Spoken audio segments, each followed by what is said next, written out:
class in the world, physics meeting. Not only physics, I think it's people who believe in complexity, there can also be simplicity.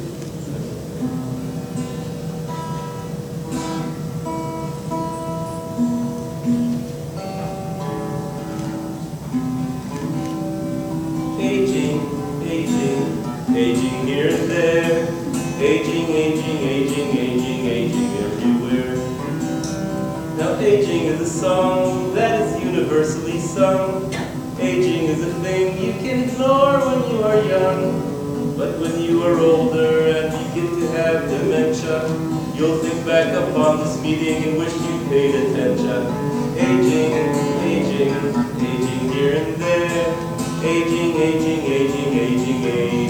everywhere. Aging.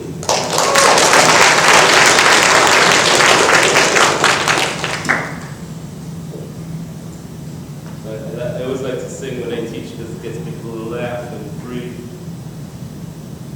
And realize that we're not just atoms floating in space, but actually together.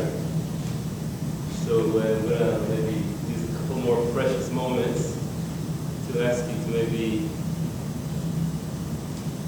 look next to you as somebody you don't know yet, and yourself, where you come from. Right, so maybe behind you, someone. Maybe it's a bigger chance for you to communicate, maybe collaborate. It's very important for science. Please find someone next to you don't know yet and introduce yourself.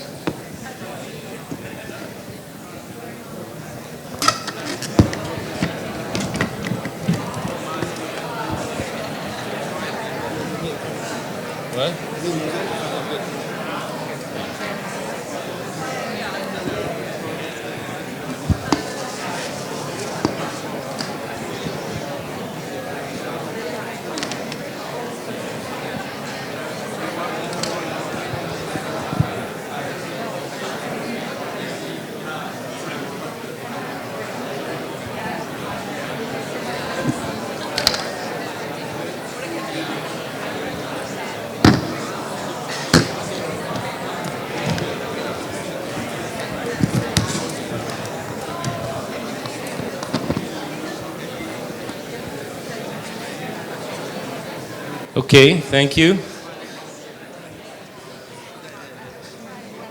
Hard to get you to stop.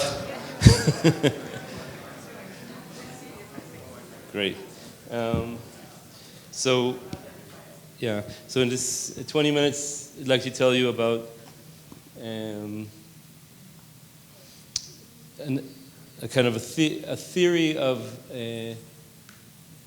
that's again trying to look inside the complexity of aging in a direction where we can imagine there's simplicity. And in particular, what I mean to say is that we know there's lots of different kinds of damage that accumulate with age, and the hallmarks and everything. And there's no doubt about it. It's very, very complex. But one thing about a physics education is a kind of disability that you have to imagine that there's some simplicity inside there. That's described by a differential equation. For better or worse, let's go with that assumption. It could be wrong. Let's see how far you can go and see if it's useful. So what I want to, in this talk in the end, is get to how you can use it to look for a needle in a haystack, look at a huge data set like yeast survival curves and find out what mutations affect production of damage versus removal of damage. That you can't do that without this kind of equation. And then maybe get to candidate pathways. They're very, very detailed molecularly, even though you start with something very abstract in general, right? So the way to build a mathematical theory is to look at patterns. So for example, survival is a function of age, looks like this. And risk of death is a function of age, basically goes up exponentially and then saturates. And if you take fruit flies and put them on a better food, they die less. And if you do it in midlife, they go like this. So there's a slow time scale and a fast time scale. Right? Sins of the past are forgotten. If you look at the 3Ds of aging. Death goes up exponentially. Disease incidence of all the aging-related diseases goes up and then down. So with 3 to 8% increase. So many, many, many diseases. Okay. And the third D is decline. And this in the 1960 paper that Max mentioned found an amazing data collapse where if you look at things like kidney filtration rate, cardiac output, blah, blah, blah, nerve conduction speed, this is age, and 100% is when you're like 30, and 0 is the minimum needed for life. They go down linearly and hit 0 at age 105 to 110. All of them. Things that have to do with muscle, they're more like this, but they also hit 0 extrapolated at 105 to 110. So these are the 3Ds, the patterns we want to explain. That's enough to build a simple model, right? And it's also kind of universal in different organisms, etc. And what is a simple model? So we're going to assume here, big assumption, that there's a driver of aging, a kind of damage that leads to these 3Ds. Okay? Death, disease, and decline. And it's produced and removed. And also has noise. Why do we have noise? Because not everybody dies at the same time. Even genetically identical mice, worms, etc., same conditions, die at different times, right? There's intrinsic stochasticity. So these are the elements. Fast and slow, 2 time scales, fast and slow, means 2 processes, fast and slow. So this is, as I said, enough to give you a mathematical equation. And that equation we got from adding to this measurements of damage as a function of time, longitudinal measurements. And for that, you already need to know what the damage is. So data from 2 different organisms.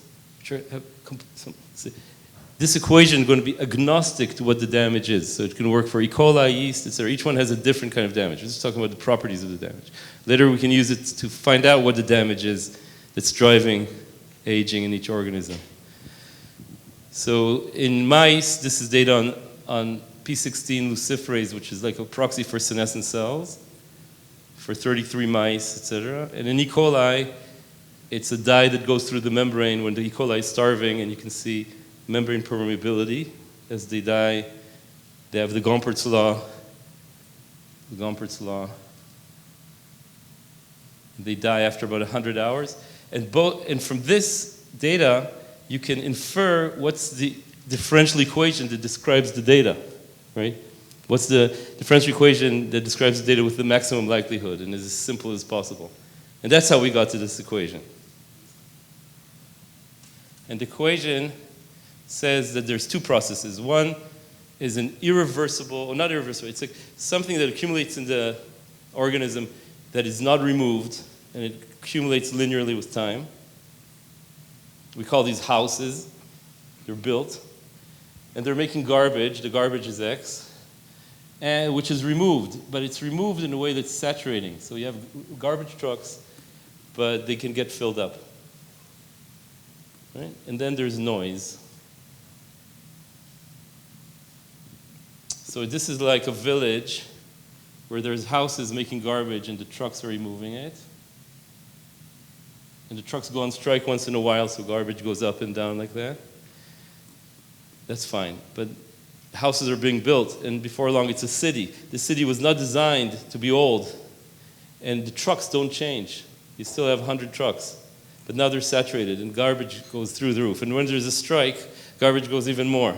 And when garbage crosses a threshold, it becomes incompatible with life. So death is a first passage time process on this differential equation. That's a metaphor we use, and now you can all use it in my talk. You can compute everything I say with this truck's metaphor.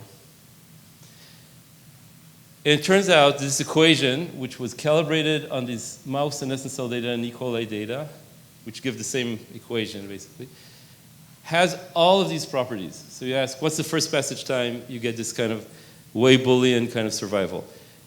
Death goes up like e to the alpha t, and then saturates at old ages. If this was t squared, it will go like e to the t squared. So we know this has to be t. It has to be, houses go up linearly with time.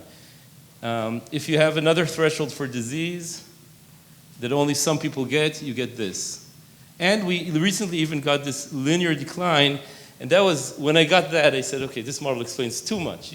It's too much with so little. That's why I got excited about it, because you can never prove a model. You can only disprove it. So this is this major D of aging, decline, this data collapse of so many physiological functions going on a line that hits 0 at 110. This 110 is basically, what happens in this model is when trucks are saturated, they work at their maximum rate beta. And this is the rate that houses are built. So there's a critical time, beta over eta, ratio of trucks to house building. And you calibrate that from this survival curve, and it comes up to 110 years. And that's this 110 years. And why is it 110 years? Is because you imagine that this X is herding function like a Michaelis-Menten function, that is to say, like everything in biology, it's herding function like some Michaelis-Menten function.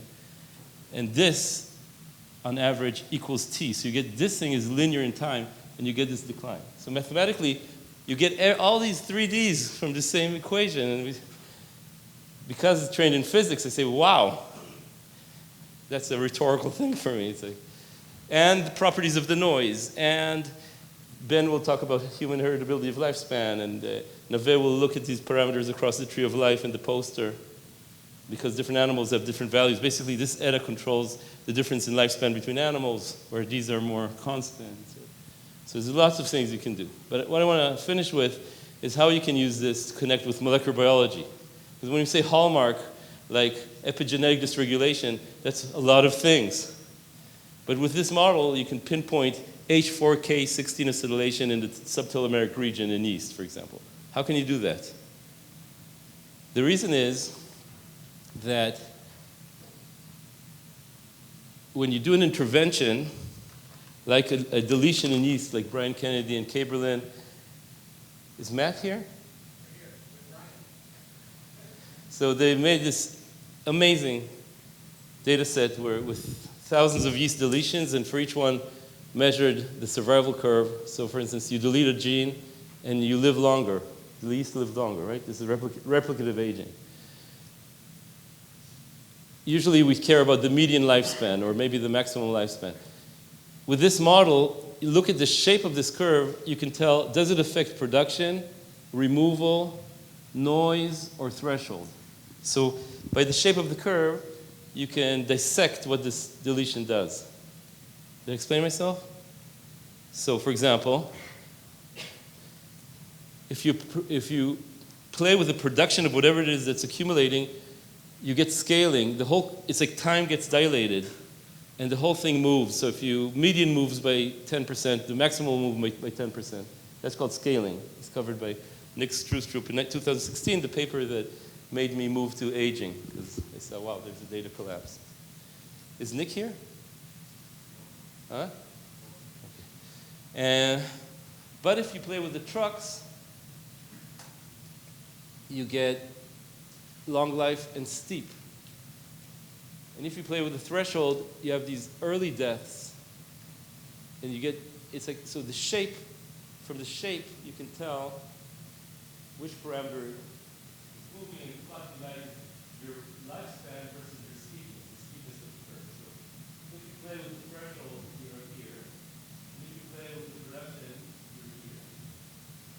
So let's say we have things that is that ubiquinone biosynthesis pathway, we know that to do with production.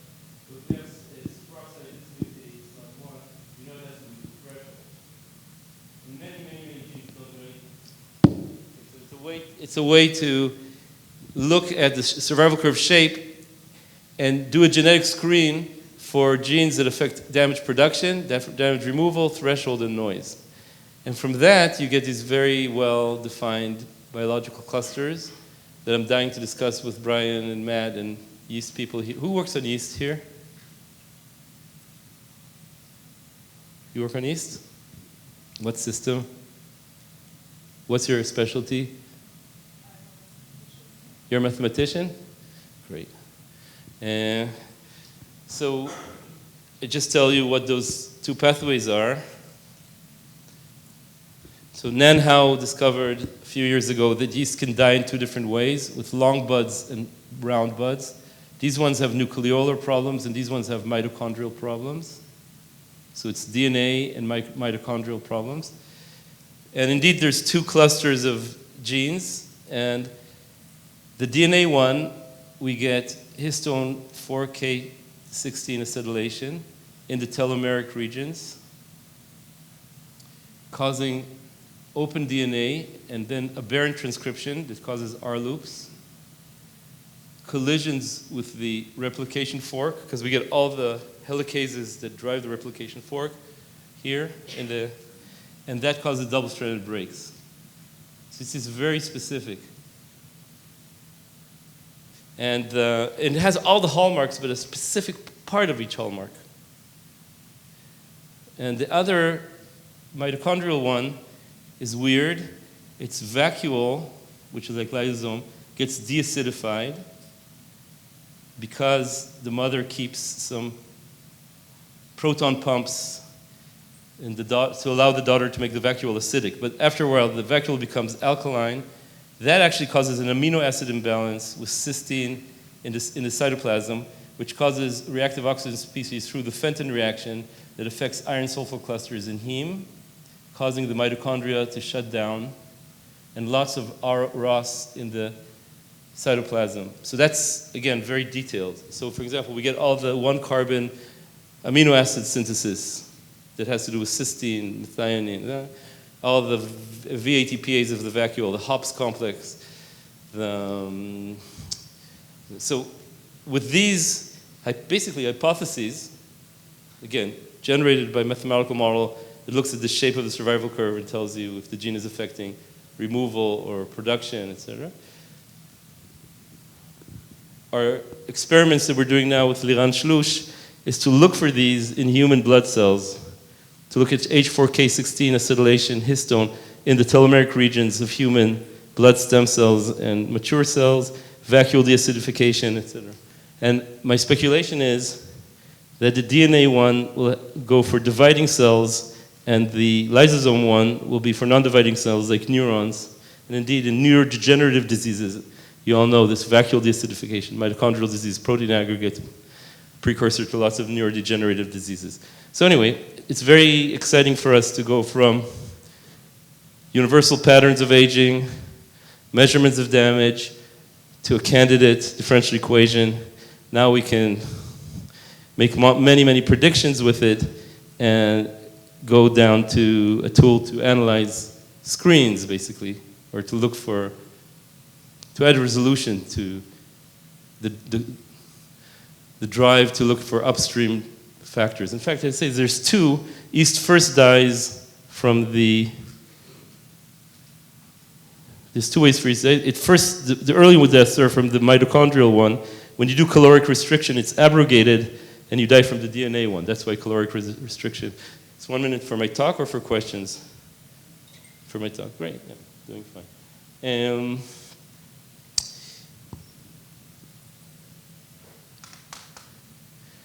All right, there's much more to say, but I think it's good to not to put too much.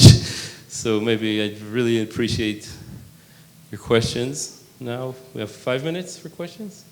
Great. Thank you.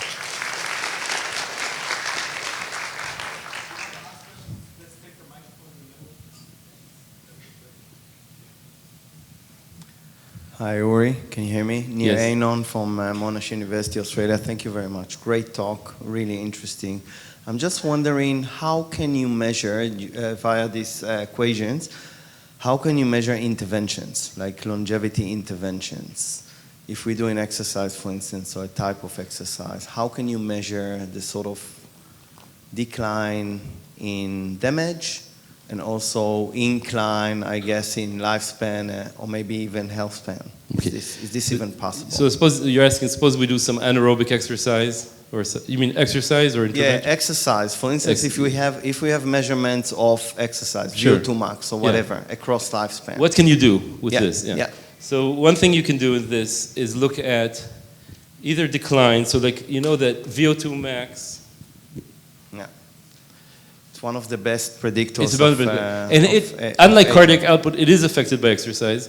So the bottom 5% are like this, the top 5% are like this, but they all cross at 110, by the way. So even if you're exercising a lot, by the time you're 90, it's so this thing tells us about the impact of exercise on these parameters. It cannot be on the parameter beta over eta, for example, because then it would move this 110. So it has to be x critical or epsilon. And then we say, is it like that? Let's look at survival curves of Olympians. They're long-lived and steep. Yeah. What parameter it is? It's x critical. So exercise is what it's doing, is raising the bar for death. So for every given amount of damage, death happens later. Now we can look at each disease and see how it affects XD, the disease threshold. So you can get resolution on questions like that. Okay, thank you. So we know what exercise is affecting, we think. Sleep, emotional health, social economic status, the reunification of East and West Germany. Yeah. I think the next one. Hey, very cool. I was wondering how, with your screen, you said it was like, it's knockout, so it's all or nothing. Can you take into account like biphasic things? So like some metabolites, like ROS, like a little is beneficial, a lot is bad, so you can have two opposing effects with the same thing. So the question is two opposing effects. And we see that if we know that changing the threshold is here and changing the houses is here, but we get something that's here, off the lines, we know it has to do two things at once. Something, let's say, bad to the houses and good with the threshold. And we got that, for example, when we looked at the Alzheimer gene ApoE4. It's very bad, but we found out it also has a protective effect based on this. And then it turns out you can nail what the protective effect is. The glia are eating less plaques. That's bad. But when glia eat plaques, they become inflammatory. That's also bad. So if they're less good at eating plaques, they remove less plaques, but they also have less neuroinflammation. And you can figure it out from this point. Thank you. Yeah. Two short questions. So you say that damage is the driver of aging. So I just try to understand what is aging in your mind. How do you define aging? Aging, I don't know how to define it. It's a trap, but I would say that if I have something that in a same object that can define risk of death, risk of disease, and decline. But in your graphs, where is aging? Aging, first I'm going to say this category is something people are arguing about for 2,000 years. So, but what you see in this graph is things that change with time. So these are phenotypes that change with time. And they change with time in everybody. Everybody has this. Like heart rate, this formula, what is 220 minus your age? It's because it's so repeatable. And you exercise, it's not going to change it, unlike VO2 max. So this kind of phenotypes that are so linked with age are closer, I think, to aging. Do you agree? No. Not 100%. But another question is, where is the naked mole rat? How does it fit in your patterns here?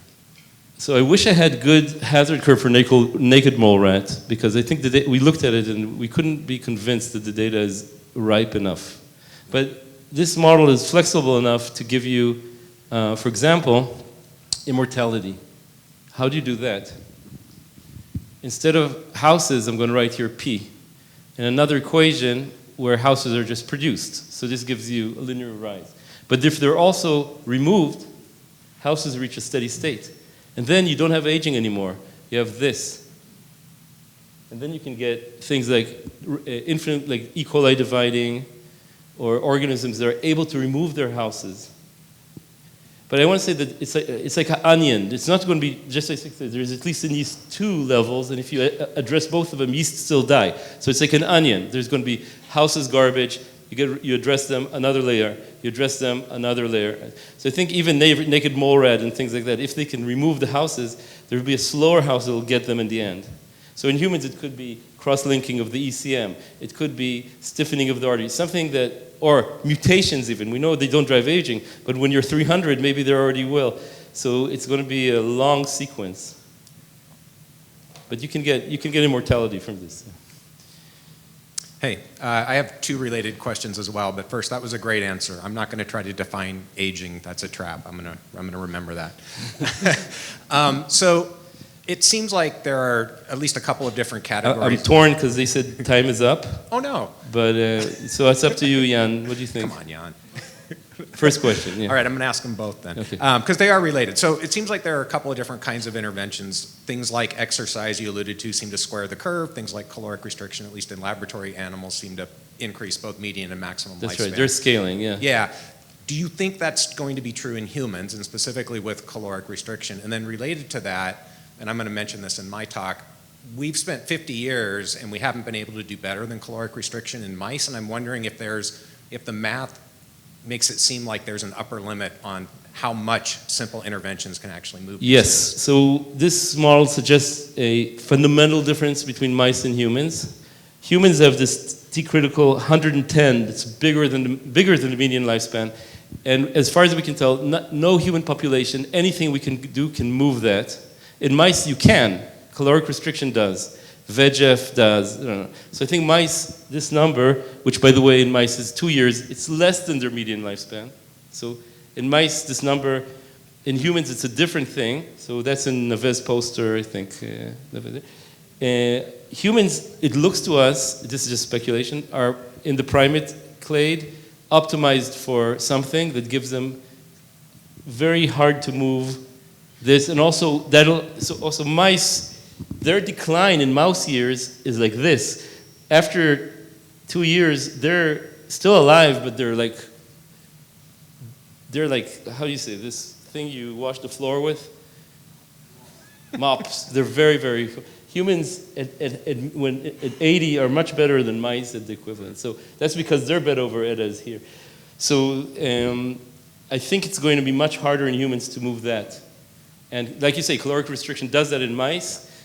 I'd be very surprised if it does it in humans. Okay, thanks. I don't like that answer, but thank you. What? You don't like it? I don't like the fact that it seems like it's going to be hard to move. I don't know. This is just math. It's probably wrong.